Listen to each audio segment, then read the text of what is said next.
Hey guys, thanks for joining for another Facebook Live. We are excited to have you here with us. We're going to give a few minutes for folks to join ahead. I am here with my friend James Stacia, who heads up our landowner team, but is more importantly the #1 turkey killer I've ever met. So he's going to be sharing a lot of great techniques and tips that are going to help you make the most of the remaining weeks of the season.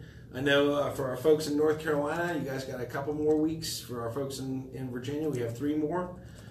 So there's still time, and that's what this is all about. It's about giving you some things that you can use in the field while the season remains to go out and bag your bird. Not only are we going to give you some useful tips and techniques, but we're also going to be giving you some great ideas about places to go that are still available on our platform. James, so far it's been an amazing turkey season. I mean, we're talking about how many people have we had go out in the field so far? I think we're well over 200 or 300 days, member days out in the field so far. Right? That's amazing. And we've had some great success stories coming in, and folks just telling us about how they're hearing birds and seeing birds. So, yeah, it's been crazy. So I've been out I guess we're at day 10 here now in the adult season anywhere in Virginia. I've been out 7 days, and I got lucky. I got lucky last Saturday, right, on day number 6. I got lazy this week, and I've only been out once since. But now is the time, folks. Now is the time to get out into the field and take advantage of what is the peak of the gobbling here in the Piedmont, and that goes for both North Carolina and Virginia. You know, the folks a little bit to the east of us, out toward the bay and out toward the sounds of North Carolina. You may have already passed that a little bit, and folks up in the mountains there, they still got maybe a week or two, or a week maybe before it hits there.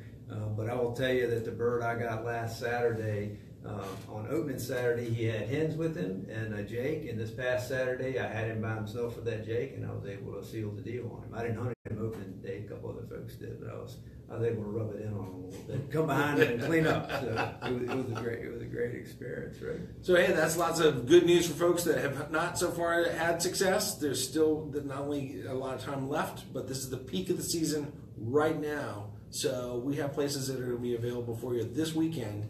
Plenty of time to get out there and get your bird. Yeah. All right. So let's talk a little bit about if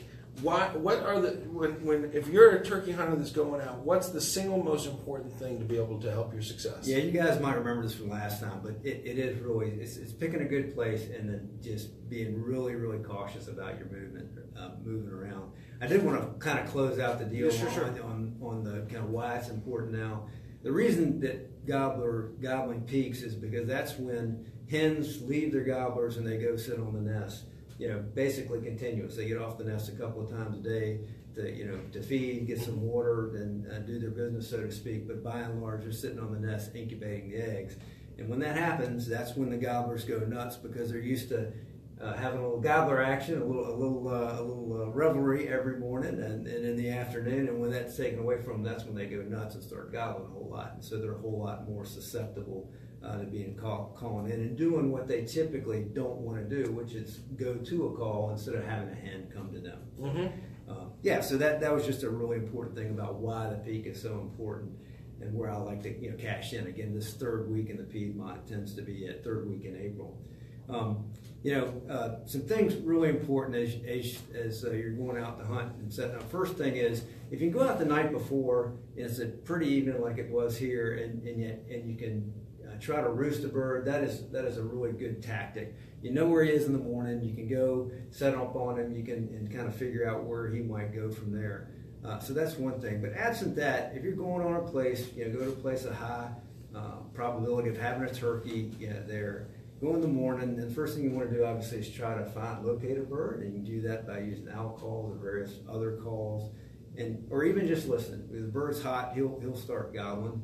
Kind of step number 2 after you've done that is kind of try to guess where he might go, and this is the strategy and tactics piece of it that I so thoroughly enjoy about and so intriguing to me about turkey hunting. Is trying to figure out what he's going to do, and to me that is. If there's a field nearby, a lot of times a gobbler will go toward a field because the hens, as they come off the nest in the morning, they might go to the field and feed a little bit. Gobblers like to strut in the field, so that's something else. High ground, that's another thing. Gobblers tend to gravitate toward high ground if there's, a ridge line or something like that. in the place that you're hunting. And so that's another kind of good place to go and set up. If you're down low, you tend to be at a disadvantage. And all these things, so I'm sharing with you guys, can, today they're true, tomorrow they're not, so to speak. But generally, those are some of the important things just out of the gate. When you hear one on the roost, try to figure out where you're going to go set up. And I'll say one other thing. Try to close it with about 100 yards, right? And then find yourself a big tree. You see this tree that's on the screen? Yeah, back here. This is where I set up last Saturday. So that covers my whole profile, right? You don't want to get up against a skinny 8-inch pine tree because the turkey can pick you up. But find a tree like that affords you some camouflage or concealment, or at least a backdrop. And then what you notice that I did right here is I kicked all the leaves out from around the tree. And the reason I do that is to give myself a little bit of margin for error so I can move a little bit and shift my gun around if the turkey moves and as he moves from left to right or those types of things. So I'm stopping now and see if that kind of begs any questions that you might have about kind of the first steps when you're moving in on a bird. All right, so now you've got something going that's within distance. Right. You've found yourself a place to set up as far as the tree is concerned. Tell us about what you're then doing as far as the setup and making sure that you're going to give yourself the best chance to bring that bird into you. Right. So yeah, the setup. I'm looking for a big tree like that. I'm also looking for a good field of view. Where I think the gobbler might come from. If I set up on a ridgeline, obviously the turkey might be toward where you guys are out there in Camerland, and I'm here with this tree to my back. I'm gonna I tend to run with decoys until it gets too much foliage on the trees, and right now it's open enough for the decoys to be effective in the woods, and I'm talking about hunting in the woods here, not the field, obviously. And so I'll try to put the decoys maybe 30 yards out in front of me, but where I have a clear shot, should the bird's in. And I have one full body decoy that kind of looks like this. So this is one guy I take. And then I have another silhouette decoy, but that I can shove both of those in a backpack, and I'll just set them up kind of from two different directions so that if the bird swings around, which they invariably do, they'll get a good solid profile of the bird. So I'm set up, and hopefully the bird's still on the roost at that point, but I've probably closed the distance quite a bit to get within that 75 or 100 yards, and I'll say 100 yards because depending on how noisy the woods are, the last thing you want to do is spook the bird on the roost, right? Because it'll fly off in another direction. So I'll set up there, and then once I am set, and I'll show you this last little piece about getting set up, and this is really, really important, and this was the difference between me getting the bird this past weekend and maybe spooking him. You'll notice a picture of the gun I shoot. I shoot a Browning BPS 10 gauge. I bought it in 1991. It's tricked out 25 3/4 inch barrel with some Briley choke tubes on it, and it'll put 9 pellets at 70 yard, number 4 pellets in a turkey head and neck, and that is a turkey kill machine right there. And it's many, many birds have fallen to that. So just to give you kind of a close up of this, if you guys can see this. So this is just the barrel, obviously, but what I've done is this is a really simple, cheap, single staff shooting stick, and I've taken some elastic and I've weaved it through the ventilated rib that holds the stick on my barrel. What that allows me to do, as a bird moves around in front of me, or if he shifts, invariably he doesn't come exactly where you want. I can pick this up like this and then drop it back down, and I still have the weight of the barrel and most of the weapon on that stake. And why that's important is this is a 10.5 pound weapon, all right? And I don't care if you got a 6.5 pound Franke. When you're sitting trying to hold still for 20, 30 minutes, or in my case, an hour and 20 minutes, you just can't do it. And you're going to move, which is back to what's the number one problem? People move in the turkey season, right? This is what allowed me to get that bird. So it's a really kind of good setup.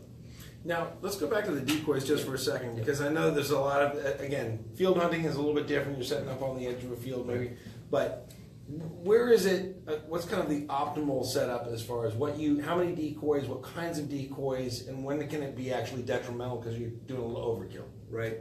So, hard to say, and I think it'll depend on the situation, but I have hunted with as many as like a gobbler decoy, that has a full strut with the tail span, and say 4 decoys. I did that down in Texas, and they avoided me like the plague, quite honestly. this bird that I shot last weekend had those decoys out, and he came within 15 yards of one of them, but he wouldn't step out in the open for me to get a shot. On the other hand, I've had one decoy, where they came right to it and mounted the thing. Yep. And so I think it's just hard to say. I think generally, if you're in a field situation, I would err on having more decoys. 2 or 3 or 4. I think that's plenty. Although I've heard people putting out 6, 7 decoys, just almost like a duck decoy spread. Certainly that's kind of a confidence thing. But I think it's just one of those experiences. You see what works. Yeah. And I think in that situation in Texas, we were in I think the 4th week of the season, and the place I was hunted had been hunted a whole lot, and they had used decoys. And when I put the decoys away, I had a gobbler come right to me. So it's interesting. When he didn't see the decoy, he was clearly a little bit scared about it. So let's talk about turkey talking and making some noise out there. Where are you as far as going back to that first initial? You're getting in there before dawn. Right. You kind of know where you're going to go. When are you going to start using some calls? What kind of calls are you going to be using? And how does the calling pattern differ whether you're set up like you are here or at the edge of a field or maybe in a blind? Yeah. So I think I kind of try to match like the decoy setup. I'll start with the field. So if you put 4 or 5 decoys out there, it's not unusual for them to have different get in the conversation, so to speak. So maybe using different calls and a combination of clucks and yelps and stuff. And I'll do a little bit of that in a second. Try to a good way to think about it is when you're in the woods, listen to what the turkeys do and do what they do. I mean that I will say this. I think in some respects, calling is overemphasized. Because turkeys are like people, everybody has a different voice. You sound different than I do. I sound different than, the ladies all sound different. Same is true in the turkey world. Some of the nastiest, ugliest calls I've ever heard have come from, real live turkeys. I said, is that really a turkey? And sure enough, that's exactly what it is. So I wouldn't, I would focus more on, getting yourself in a good setup where you think you're gonna have a good chance to get after a bird, and then being really still and not moving at all is probably even more important than if you screw up a call. I guarantee you I screwed up some calls on this bird the other day, but it didn't affect me. It didn't get the end of the day. So and at what point are you over talking? Like when do you know that it's time to be quiet and let the decoys do their work? Yeah. So let me start with this. So, going back to, the first thing I do if I'd sit down, I get set up, I got that gun up, I'm in my, my sitting position there. Probably the first thing I'm going to do is something about like this. I might do this box call or any of these calls, but I might just to kind of get his attention, and then just do some yelps like that. And then generally speaking, I try to make myself, call no more frequently than about once every 10 or 15 minutes.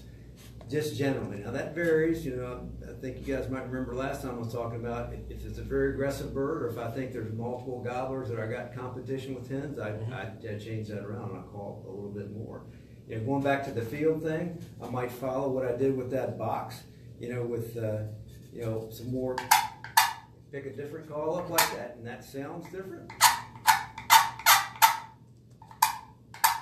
Right? Yep. So I just add something in like that.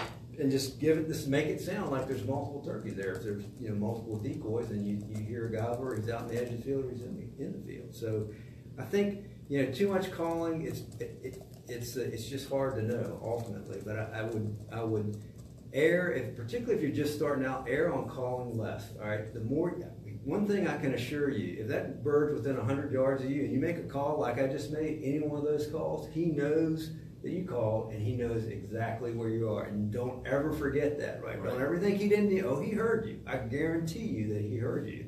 And it may take him, and this is another good kind of point to bring out here. It may take him 30 or 45 minutes to get to you, and he may not say a word. I mean, I blew one on Saturday of opening weekend down in Halifax County on a bird that he was only gobbling once every 15 to 20 minutes. And I didn't follow my own rules. I didn't do a good setup, and I thought I'd lost the bird, because I hadn't heard from him in like 30 minutes.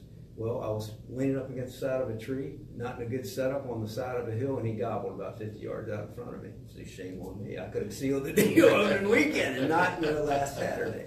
But that's what can happen. So don't ever, of course, I've had several people tell me, if you're in a situation where you've set up, invest the time in your setup and give him 40 minutes, right? Unless you've heard him going the other direction or something like that. Right. Try and turn him around. Yeah. Okay, so now you've got set up his works, decoys have done their job, you've called him in, he's feeling comfortable. At what point are we feeling comfortable, like you were saying with your gun, you feel comfortable up to 70 yards, but generally speaking, when's the most reasonable time to take that shot in terms of yardage? Right, so that gun is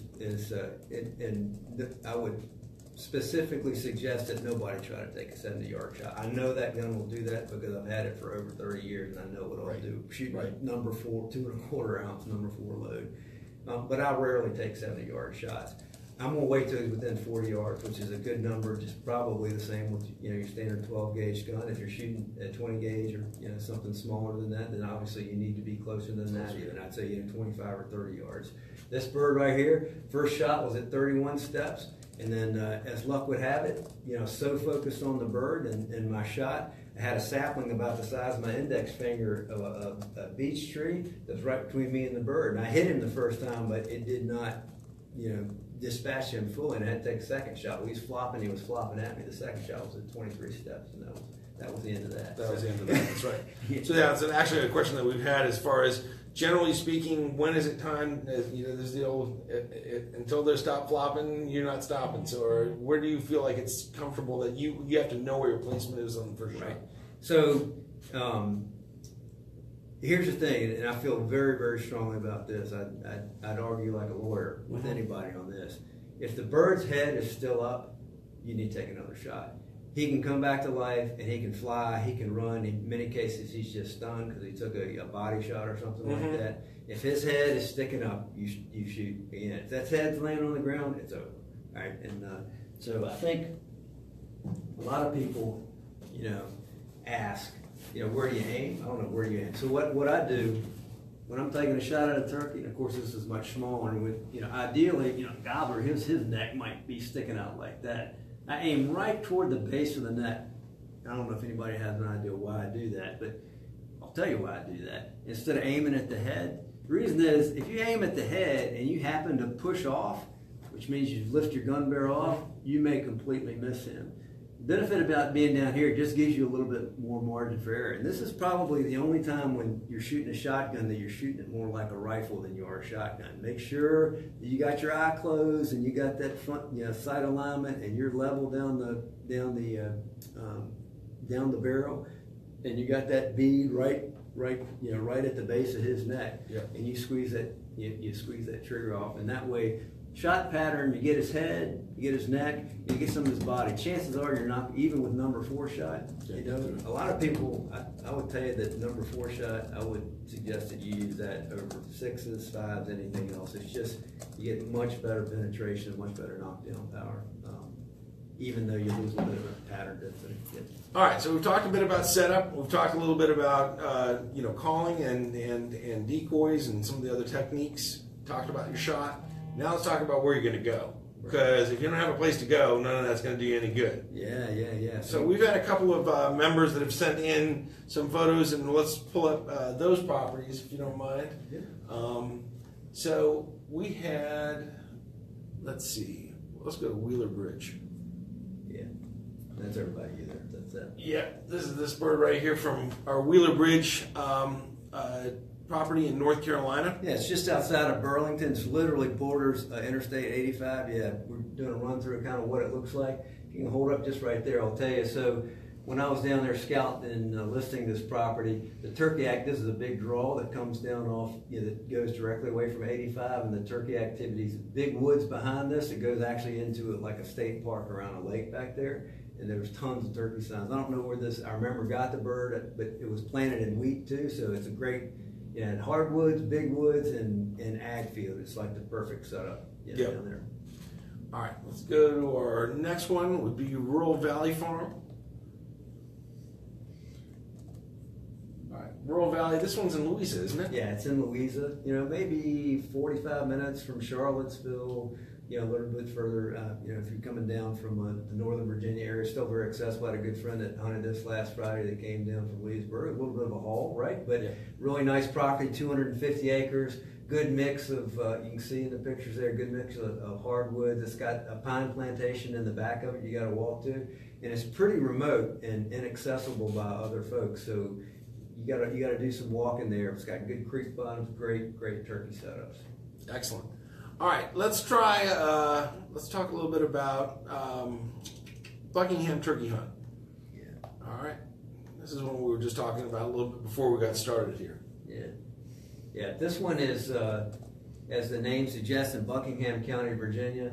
I'm very familiar with this part of the world. Have some property just across the river in Fluvanna County, and this is big high ridge right on the river. That's where these pictures are taken. He's got 200 acres of ag field down in the bottom, right along the river. He's got 3 gobblers that have been strutting down in that low grounds, as well as gobbling up on the ridge, and so huge. There's a great opportunity there to go out and bag a bird. Even in the late season, we've gone beyond the peak. Any of these places that have those ag fields are still really good opportunities, even when you get the back half of the season into May, because you can, again, set up multiple decoys. The bird's still going to come feed out there. And just because he's not in peak doesn't mean you can't convince him to gobble. So one of the things we were talking about earlier this morning, so we have, when you see that we have somebody who's gone out to one of these properties, you might say, oh, well, okay, somebody shot the bird that was there that I would have wanted to get. What's the use of going there now? But what were you just saying earlier? Yeah, so this is really key.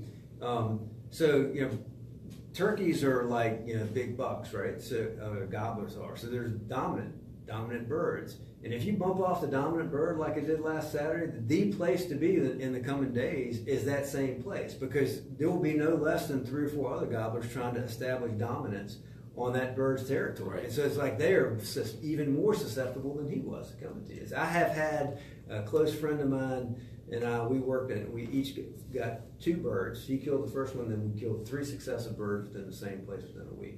Yep. Okay, so hopefully that gives you some stuff that you guys can use. There's still, and like I said, in North Carolina, you got a couple weeks left. In Virginia, you got 3 weeks left. Peak season right now. Some great techniques that you can use to be able to improve your chance for success. If you haven't had success so far, don't worry. Still plenty of time left. Take some of the advice that James and his 30 years of experience has given to you. Try out one of our properties. And again, we have dozens of properties that are available right now. Go to our site, outdooraccess.com. Check them out. There's a special filter that you can use. It even is called Premium Turkey Properties. That'll give you a great insight into properties that are available near you, both North Carolina, Virginia, West Virginia. We have properties everywhere. So thank you for joining us for Facebook Live. Thanks, James. Really appreciate it. Right. And go get them, guys. Go get them. Get your bird.